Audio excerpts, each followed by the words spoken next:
Hello dear fans. How to find the angle between diagonals. A polygon diagonal is a line segment that connects two non-adjacent vertices of a shape, i.e., non-adjacent vertices or those that do not belong to the same side of the polygon. In a parallelogram, knowing the length of the diagonals and the length of the sides, you can calculate the angles between the diagonals. Instructions. Step 1. For the convenience of perceiving information, draw an arbitrary ABCD parallelogram on a sheet of paper. A parallelogram is a quadrangle, the opposite sides of which are pairwise equal and parallel. Connect opposite vertices with line segments. The resulting AC and BD are diagonals. Designate the point of intersection of the diagonals with the letter O. Find the angles BOC, AOD, and COD, AOB. Step 2.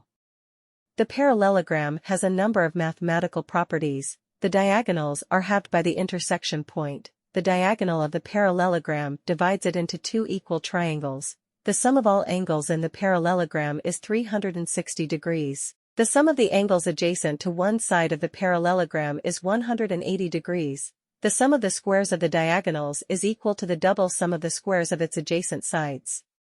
Step 3. To find the angles between the diagonals, use the cosine theorem from the theory of elementary geometry, Euclidean.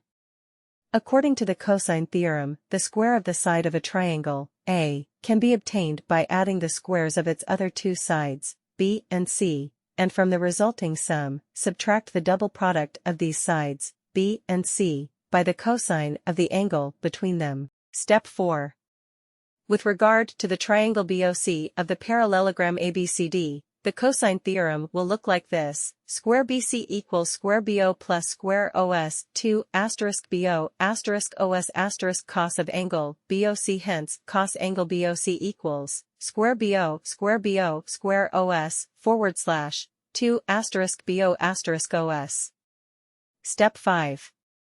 Having found the value of the angle BOC, AOD, it is easy to calculate the value of another angle between the diagonals COD, AOB. To do this, subtract the value of the angle BOC, AOD, from 180 degrees since the sum of adjacent angles is 180 degrees, and the angles BOC and COD and the angles AOD and AOB are adjacent. Thanks for watching.